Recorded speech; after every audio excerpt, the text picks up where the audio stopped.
오늘 하나님 말씀은 에스겔 34장 25절에서 31절까지 말씀이 되겠습니다.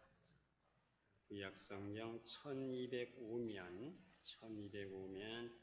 에스겔 34장 25절에서 31절까지 말씀이 되겠습니다. 25절 내가 또 그들과 화평의 언약을 맺고 악한 짐승을 그 땅에서 그치게 하리니 그들이 빈들에 평안히 거하며 숲풀 가운데서 잘지라.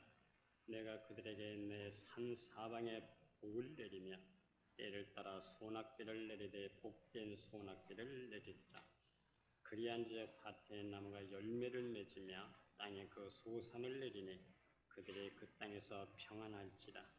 내가 그들의 멍에의 나무를 꺾고 그들을 종으로 삼은 자의 손에서 그들을 건져낸 후에 내가 여호와인 줄을 그들이 알겠고 그들이 다시는 이방의 노략거리가 되지 아니하며 땅의 짐승들에게 잡아먹히지도 아니하고 평안히 거주하리니 놀릴 사람이 없으리라.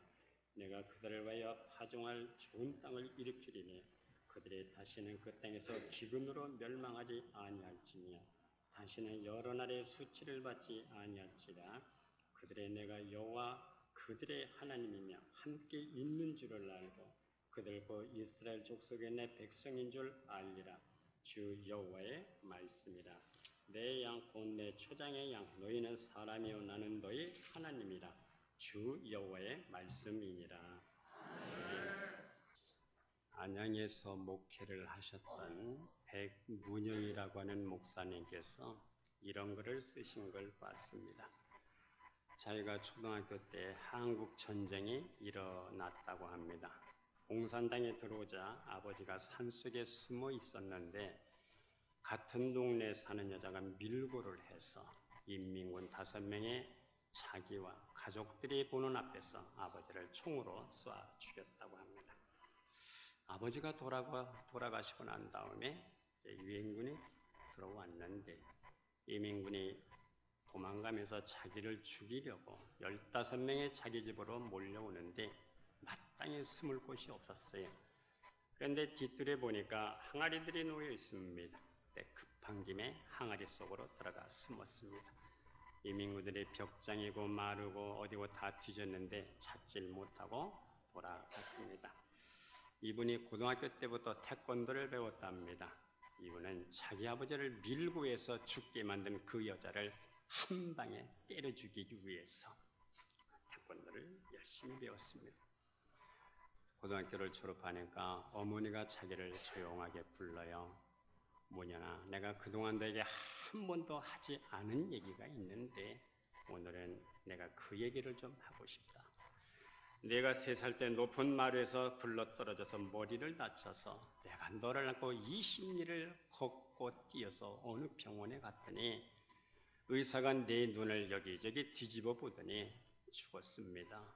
데리고 가세요. 그래서 데리고 왔는데 내가 죽은 줄 알고 둑을 타고 뚝개를 정신없이 울면서 오는데 백덕이 목사님을 만났다. 어디 다녀오느냐? 병원에요. 그런데 왜 우느냐? 목사님, 우리 문현이가 죽었다고 해서 이렇게 울고 있습니다. 그래, 아이를 이리 줘봐라. 백 목사님이 너를 끌어안고 둑에 앉아서 1시간 동안 얼마나 간절히 기도를 드렸는지 모른다. 그때 내가 하나님 앞에 서원 기도를 드렸다. 하나님, 이 아이가 3살밖에 안 됐는데 한 번만 살려주시고 한 번만 기회를 주시면 이 아이가 목사가 되도록 제가 그렇게 하겠습니다. 그때 네가 살아난 거야. 네가 잘나서 살아난 게 아니야. 하나님이 살려주신 거야. 그러니 내가 앞으로 목사가 됐으면 좋겠다. 아들이 하는 말이 어머니, 제가 목사가 되지 말아야 할 이유가 있습니다. 우리 아버지를 밀고 해서 죽게 만든 그 여자를 쥐도 새도 모르게 내가 때려 죽여야 합니다. 저렇게 고향 땅에서 핏기 있게 돌아다니는 저 여자를 가만두어서는 안 됩니다. 꼭 그 여자를 내 손으로 때려 죽여서 아버지의 원수를 갚아야 됩니다. 얘야, 다 용서해라. 그녀를 때려 죽인다고 해서 네 아버지가 살아오는 것도 아니잖아. 이제는 용서하고 신학을 하고 목사가 되거라. 그날 이후로 어머니가 얼마나 성화를 하고 얼마나 졸라대는지 소명감도 없이 감리교 신학교에 입학을 했습니다. 그리고 학교를 마치고 전도사 일을 하고 이제 다음 달 3월에 목사 안수를 받게 됐습니다. 마음속에서 갈등이 생깁니다. 아무래도 목사가 되기 전에 그 여자를 쥐도 새도 모르게 때려 죽여야지. 아무래도 목사가 되면 그 여자를 때려 죽일 수가 없을 것 같아. 목사가 되기 전에 아무래도 때려 죽여야 되겠어. 도무지 그 여자가 용서가 안 되는 겁니다. 저렇게 고향 땅에서 시퍼렇게 살아있는데 목사가 되면 원수를 못 갚을 것 같아. 그래서 삼각산 기도원에 올라가서 손바닥으로 주먹으로 바위를 내려치면서 5일 동안 기도를 드렸습니다. 하나님이여, 나는 왜 용서가 안 되는 겁니까? 나도 용서하고 싶어요. 그리고 목사가 되고 싶습니다. 그녀를 용서해야 되는 줄 알지만 용서가 안 됩니다. 어떻게 하면 되겠습니까? 하나님, 저도 목사다운 목사가 되고 싶습니다. 그런데 목사가 되면 그 여자를 못 죽일 것 같은데 그렇다고 용서가 되는 것도 아니고, 주여 저는 어떻게 하면 좋겠습니까? 주먹으로 바위를 치면서 악을 쓰면서 기도를 하다가 쓰러지고 다시 일어나 악을 쓰고 기도하고, 그런데 뭔가 뜨거운 물이 얼굴로 뚝뚝뚝 떨어져 가슴으로 흘러요. 눈을 들어보니까 십자가에서 피를 흘리신 주님의 보혈이 선열이 자기 얼굴로 뚝뚝 떨어지고 뜨겁게 떨어지는 거예요. 가슴으로 흘러내립니다. 그리고 음성이 들립니다. 내가 너를 용서하지 않았느냐? 그러니 너도 그녀를 용서해라. 그때 하늘문이 열리는 것을 체험을 했답니다. 성령을 체험을 했답니다. 그런데 그 체험 이후 이상하게도 그녀를 용서하고 싶은 마음이 들어요. 성도 여러분, 내 마음이지만 내 마음대로 안 되는 것이 내 마음입니다. 십자가에서 용서를 선포하신 그분의 영이 내 심장을 덮어야 용서가 가능한 겁니다. 사랑의 영이 내 마음을 덮고 주장을 하고 그리스도의 심장이 나를 주장해야 용서가 되는 것이지, 내 마음이라고 해서 내 마음대로 되는 게 아니더란 말입니다. 그래서 그는 그 마음이 변하기 전에 고향 땅으로 달려갔습니다. 아버지를 밀고 해서 죽게 만든 그 여자를 만나고 맞닥뜨렸어요. 아주머니, 제가 아주머니를 용서합니다. 주님의 이름으로 용서합니다. 그 아주머니도 눈물을 펄펄 흘리면서, 사실 저도 너무나 오랫동안 죄책감에 시달렸습니다. 너무나 괴로웠습니다. 이제 저도 용서를 받고 보니 내 마음이 참 시원합니다. 그런데 아주머니, 부탁 하나가 있습니다. 저는 다음 달에 목사가 됩니다. 아주머니도 꼭 예수 믿고 구원을 받으세요. 예, 그렇게 하겠습니다. 그녀는 그 후로 예수를 믿고 집사로 살다가 세상을 떠났다고 합니다. 그는 고향 땅에서 돌아오면서 회개하는 마음과 감사하는 마음이 기본복이 돼서 고향을 떠나왔습니다. 하나님, 나는 너무나 엉터리였습니다. 저는 너무나 가짜였습니다. 그러나 주님께서 주님의 심장을 저에게 주셔서 비로소 용서할 수가 있었습니다. 그날따라 천지창조가 산천초목이 얼마나 아름답게 보여지는지. 성도 여러분, 왜 우리가 화평하고 화목해야 되겠습니까? 그것은 먼저 주님의 명령이기 때문입니다. 화평케 하는 자는 하나님의 아들이라 일컬음을 받습니다. 우리 복음성가 잘 불러요. 화평케 하는 자는 하나님의 아들이라 일컫네. 아멘 할 때까지. 그렇습니다. 화평케 하는 자가 하나님의 아들이라. 여기서 아들이라고 하는 말은 하나님의 아들, 딸, 자녀를 얘기하는 겁니다. 로마서 12장 18절 말씀에 할 수 있거든 너희로는 모든 사람과 더불어 화목하라. 고린도후서 5장 18절 19절에 그리스도로 말미암아 우리가 화목하게 된 것처럼 우리에게 화목하게 하는 직책을 주셨어요. 그래서 우리는 화목을 만들어내야 되는 것이고 창조해야 됩니다. 두 번째, 화평은 거듭난 인격의 특징입니다. 갈라디아서 5장 22절 말씀에 오직 성령의 열매는 사랑과 희락과 화평이라고 말씀합니다. 성령 받은 사람의 열매는 화평입니다. 저주받은 영혼이 그리스도의 은총으로 구속의 은혜를 입었을 때 마땅히 있어야 할 것이 화평입니다. 그리고 세 번째, 우리가 화평을 만들어내야 할 이유는 천국은 화평의 나라이기 때문입니다. 이사야 선지자가 오늘날 하나님 나라의 비전을 보았어요. 하나님이 비전을 보여주셨어요. 이사야 11장에 보니까 이리와 어린 양이 함께 뒹굴고 놀아요. 표범과 어린 염소가 함께 눕고 놀아요.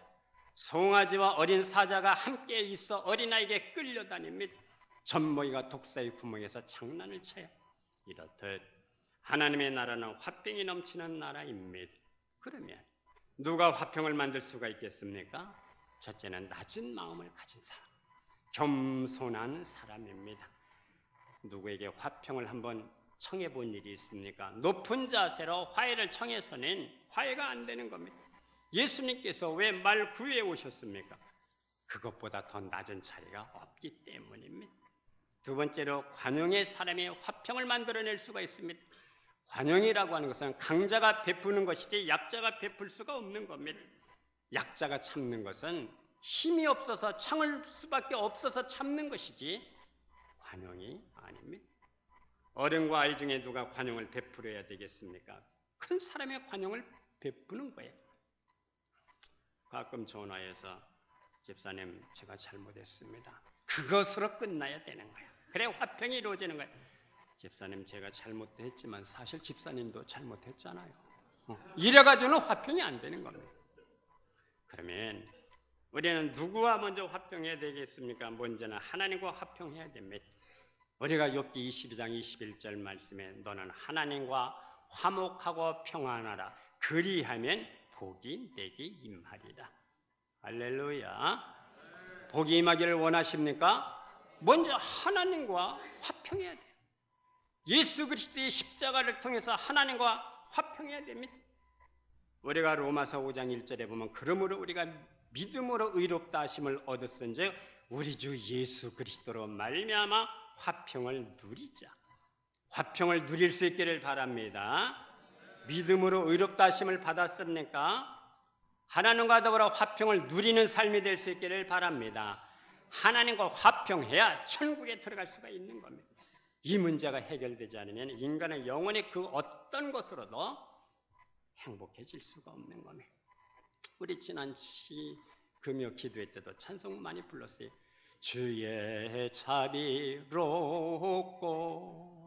화평한 얼굴 모든 천사도 반기며 주의 놀라운 진리의 말씀에 천지가 화답하도다. 주님의 얼굴은 화평한 얼굴입니다.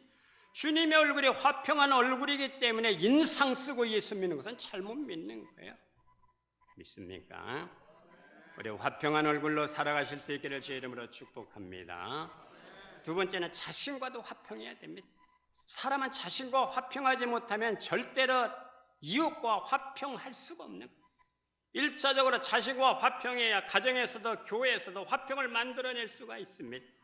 우리가 구약 성경에 보면 이 사울 왕, 초대 왕은 이스라엘의 초대 왕 참 매력적인 사람이었어요. 성경이 아주 준수한 사람이었습니다. 평범한 시민으로 살아가다가 왕이 되는 신분 상승을 하게 됩니다. 그런데 그는 그 이후로 평생 편집성 인격 장애자로 살아가게 됩니다. 다윗이 골리앗과의 전투에서 승리하고 왔을 때 1등 공신으로 그를 대하기보다는 라이벌 의식을 갖고 대했어요. 사무엘상 18장 9절에 보면은 그날 이후로 사울이 다윗을 주목하였더라. 뭔가 분위기가 심상치가 않습니다. 다윗을 환영하는 자리에서도 여자들의 사울의 죽인 자는 천천히요 다윗의 죽인 자는 만만히로다. 사울은 이 얘기를 듣고 나에게는 천천을 돌리고 다윗에게는 만만을 돌리니 그가 얻을 것이 나라밖에 더 무엇이 있겠느냐. 이때부터 인격 장애가 일어나게 됩니다. 다윗을 죽이려고 여러 번 창을 던졌어요. 군대를 동원해서 다윗을 죽이려고 했습니다. 딸 미가를 미끼를 통해서 다윗을 블레셋 사람의 손에 죽이려고 했어요. 사울에게 악신이 들렸을 때 다윗이 수금을 타서 사울을 상하게 만들었어요. 요즘 말하면 음악 치료를 받고 나왔습니다. 그런데 사울은 왕으로서 의미와 사명을 다 잃어버리고 평생 다윗을 죽이는데 시간을 허비하게 됩니다. 날마다 살인 충동을 갖고 살았어요. 그를 심상체로 데리고 와 내가 그를 죽이리라. 피의 망상증에 시달리며 살았습니다. 그러다 보니 주변에는 아첨배들만 모여들어 백로는 떠나가고 까마귀들만 모여들게 되는 겁니다. 1차적으로 하나님과 바른 관계가 없었어요.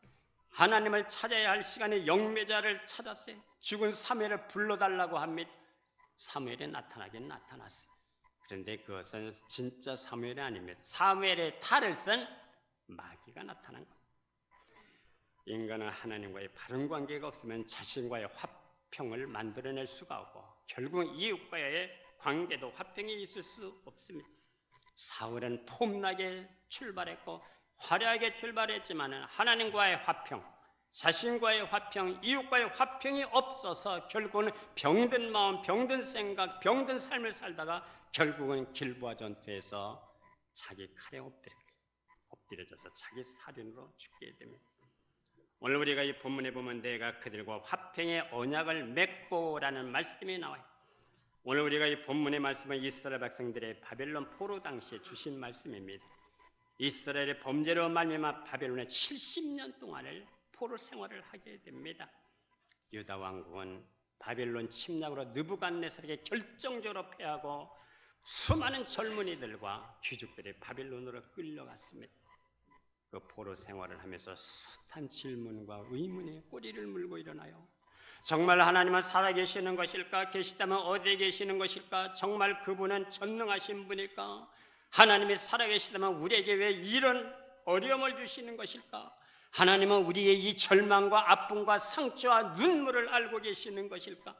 과연 하나님은 이 바벨론에서 포로 생활하는 우리에게도 함께 계시는 것일까? 포로 생활은 과연 끝날 것인가? 끝난다면 언제 끝날 것인가? 도대체 우리 민족이 경험하고 있는 이 고통의 원인이 무엇이란 말이야? 1120km 떨어진 조국에서는 지금 무슨 일이 일어나고 있을까? 이런 질문과 의문이 꼬리를 물고 일어났습니다. 에스겔은 이러한 고생과 어려움 속에서 하나님의 음성을 듣게 됩니다. 에스겔 1장 1절 2절에 보면 에스겔의 포로 생활 5년이 되던 해 하늘문이 열렸습니다. 그리고 하나님의 음성이 들려왔습니다. 이것이 에스겔로 하여금 포로 생활에서 벌떡 일어나게 하는 동기가 됐습니다. 하나님은 이사야 선지자나 예레미야 선지자, 에스겔 선지자에게 메시지를 주셨습니다. 그 메시지는 크게 두 가지입니다. 우리 이사야 선지자나 에스겔, 예레미야 선지자는 민족사가 열려있는 선지자세요. 물론 개인사가 열려있는 사람도 있었지만 민족사가 열려서 민족의 장래를 말씀하고 예언하는 하나님의 음성을 들을 수가 있었어요. 성도 여러분, 우리는 지금 상당한 어려운 이 시대에 살고 있습니다. 민족을 위해서 기도할 수 있는 민족사가 열려질 수 있기를 주의 이름으로 축복합니다. 어쩌면 세계사가 열려있는 그러한 세계를 위해서 기도할 수 있기를 주의 이름으로 축복합니다. 근데 이사야 선지자나 예레미야 선지자, 에스겔 선지자는 자기만을 위해서 기도한 것이 아니고 민족사가 열려서 민족을 위해서 기도하는 사람이었어요. 메시지는 크게 두 가지였습니다. 먼저는 우리의 범죄 때문에 하나님의 심판을 경험하고 있다는 것입니다.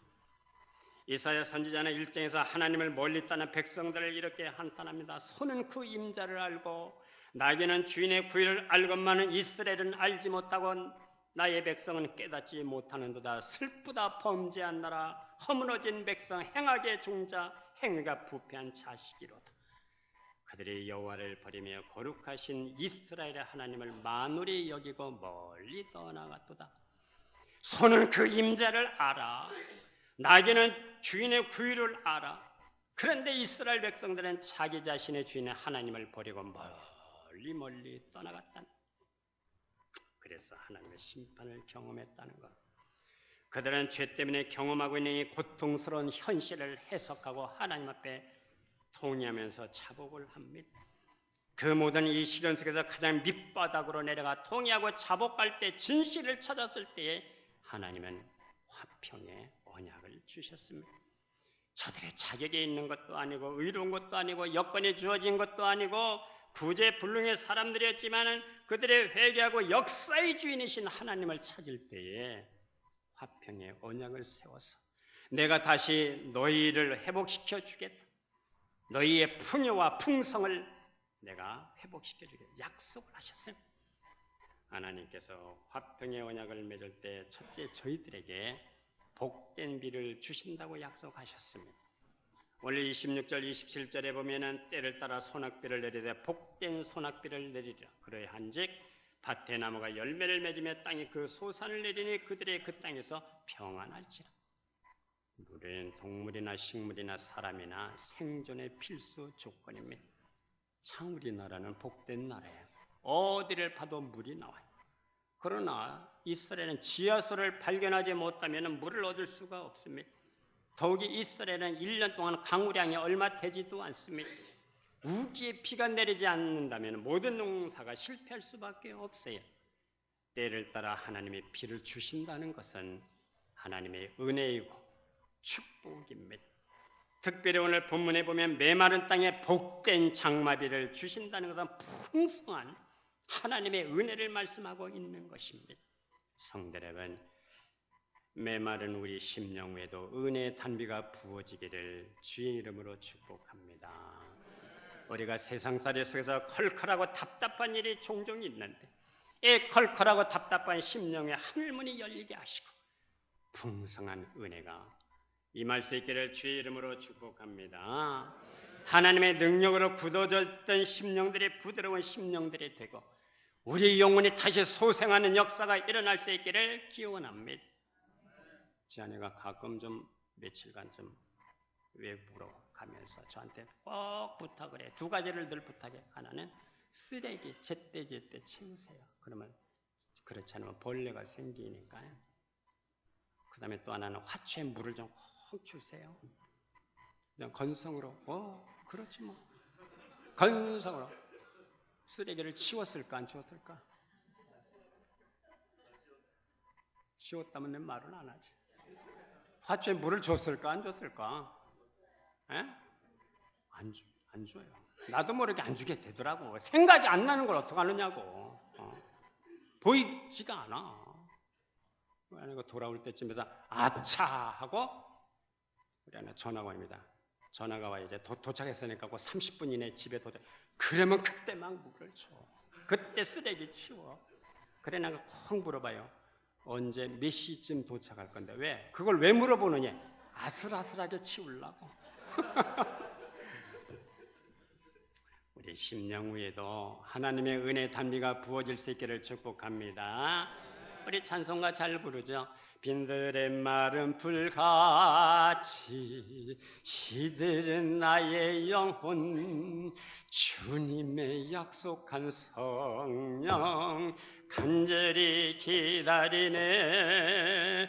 가물어 메마른 땅에 단비를 내리시듯 성령의 단비를 부어 새 생명 주옵소. 철따라 우러를 내려 초목이 무성하니 갈급한 내 심령 위에 성령을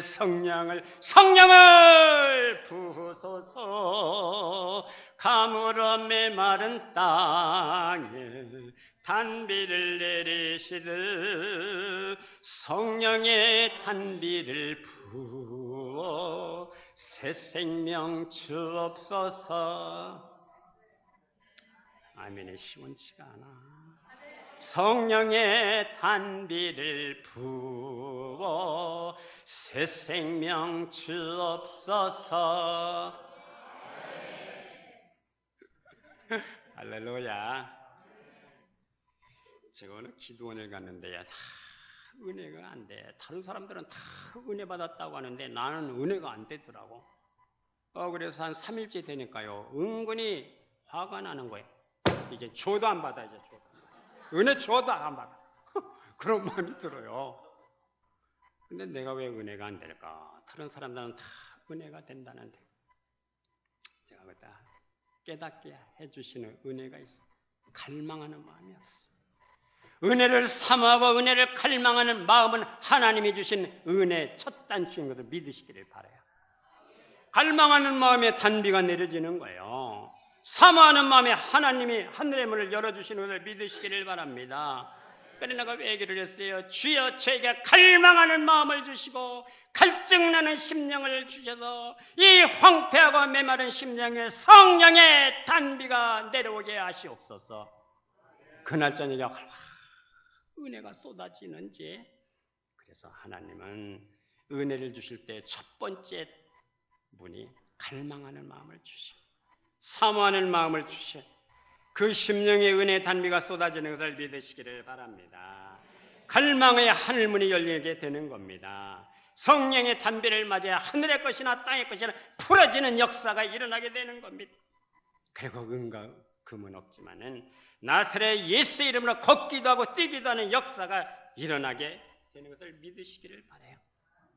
성령의 단비에 처자의 영성이 깊어지는 것이고 악한 영이 축사되는 것을 믿으시기를 바랍니다.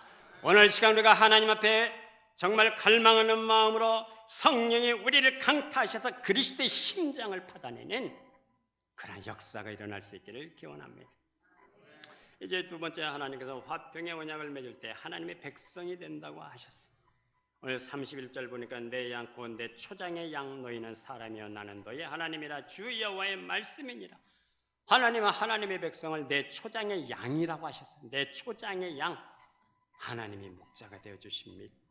하나님의 친히 목자가 되셔서 백성들을 지켜주시고 보호해주신다는 말씀입니다.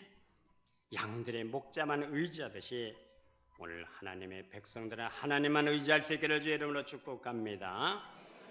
저는 병원 신방 갈 때나 혹은 장례식에서나 종종 우리 잘 아는 시편 23편 말씀을 제가 낭독해 드립니다.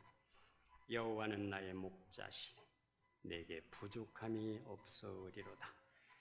그가 나를 풀밭에 누이시며 쉴만한 물가로 인도하시나로다.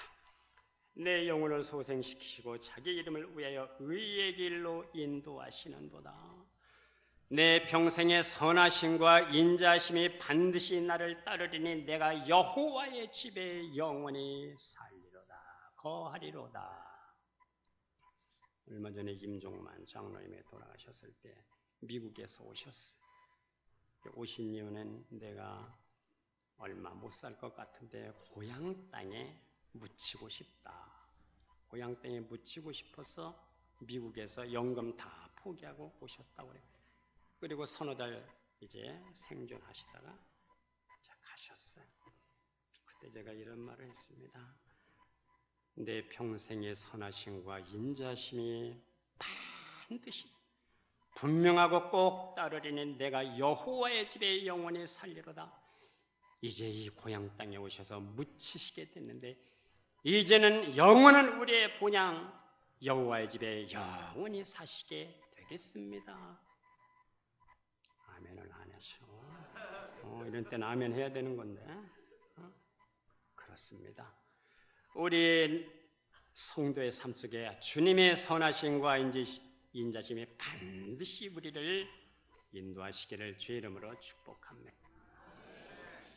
아프리카 콩고로 파송된 영국 선교사 헬렌 로지비어라고 하는 의료 선교사가 있었어요.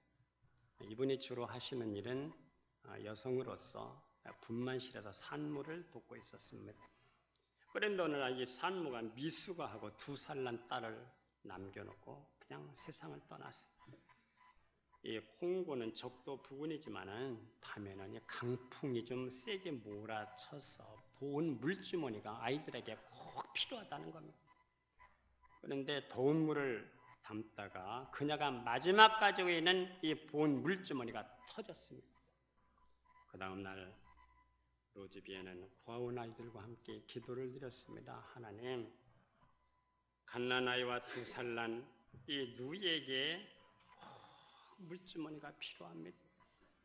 물주머니를 주셔야 되겠습니다. 하나님, 제발 내일 오후에 물주머니가 도착할 수 있도록 하나님 은혜를 주시옵소서. 그러니까 옆에 있는 아이 하나가 2살 난 아이를 위해서 인형도 부탁합니다. 기도를 거기다 덧붙였어요.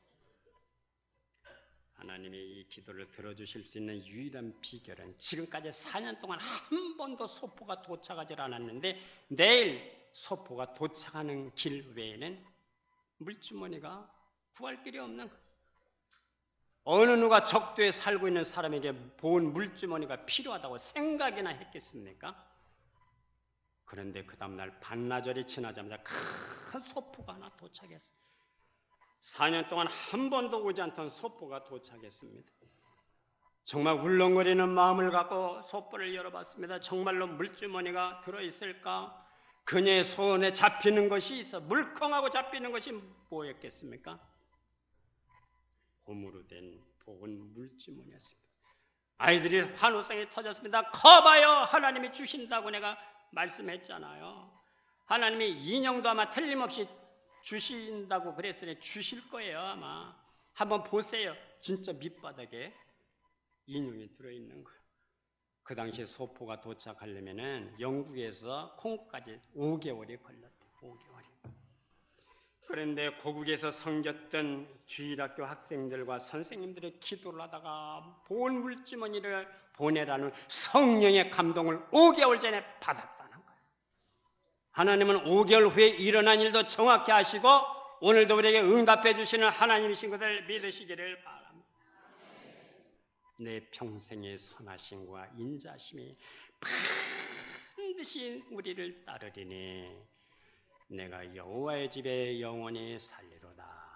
이 땅에서부터 우리가 여호와의 집에 살고 있는 이 연습을 해야 이 다음에 여호와의 집에 진짜 들어가게 되는 겁니다. 내 평생의 선하심, 하나님의 인자심이 반드시 우리를 그렇게 인도하시기를 주의 이름으로 축복합니다. 우리는 하나님과 화평의 언약을 맺은 성도들입니다. 예수 그리스도의 십자가와 부활이 내 평생의 선하심과 인자심이 함께 동행할 수 있기를 기원합니다. 하나님과 동행하는 에녹의 영을 우리에게 부어주셔서 뒤에서 밀어주시고 앞에서 이끌어주시고 순간순간마다 하나님이 함께 하시는 삶이 될 수 있기를 기원합니다. 작자 미상의 시에 그런 글이 있지요. 언젠가 한번 말씀드린 것 같아요. 어느 사람이 너무너무 힘들었어. 근데 바닷가에 발자국을 보니까 두 사람의 발자국이었다가 나중에 보니까 한 사람의 발자국이야. 그래서 물었어요. 주님은 저와 함께 하신다고 하지 않았습니까? 그런데 왜 한 발자국, 주님의 발자국밖에 없습니까? 이게 내 발자국인데 너무너무 힘들었던 그러한 시간이었어요. 주님의 음성을 들려주십니다. 그건 네 발자국이 아니다. 내 발자국이다. 네가 힘들어서 쓰러졌을 때 내가 너를 업고 걸었노라. 최근에 나오는 시가 누가 또 거기다 또 덧붙였더라고요. 마지막에 종착지에 보면 발자국이 지그재그로 되어 있는 거야. 그래서 주님의 발자국이 왜 저렇게 두 사람의 지그재그로 그래? 네가 나와 함께 마지막까지 인생을 잘 살아서 그때 네가 나와 함께 춤을 추었다. 춤을 춘 발자국이다. 여러분, 우리 마지막은 주님과 함께 더불어 성령으로 함께 춤을 추는 그 발자국을 남길 수 있기를 주의 이름으로 축복합니다. 하나님과 동행하는 에녹의 영으로 우리와 함께 하실 수 있기를 축복합니다. 기원합니다. 기도하겠습니다. 하나님 아버지, 우리 예수 그리스도의 십자가와 부활을 통해서 날마다 화평을 만들어내고 창조해내는 우리의 모든 삶이 되게 하여 주시옵소서. 하나님과 화평의 언약을 맺을 때 복된 소낙비를 주신다고 말씀하셨사오니 주님의 풍성한 은혜와 사랑과 부요를 경험하면서 간증하면서 살아갈 수 있도록 우리 모두에게 에녹의 영을 부어 주시옵소서. 하나님의 백성으로 마지막까지 살 수 있도록 믿음을 주시옵소서. 내 평생의 선하심과 인자심이 반드시 우리를 따르리니 이 말씀처럼 하나님의 선하심과 주님의 인자심이 우리를 인도하여 주시옵소서. 예수님의 이름으로 기도드리옵나이다.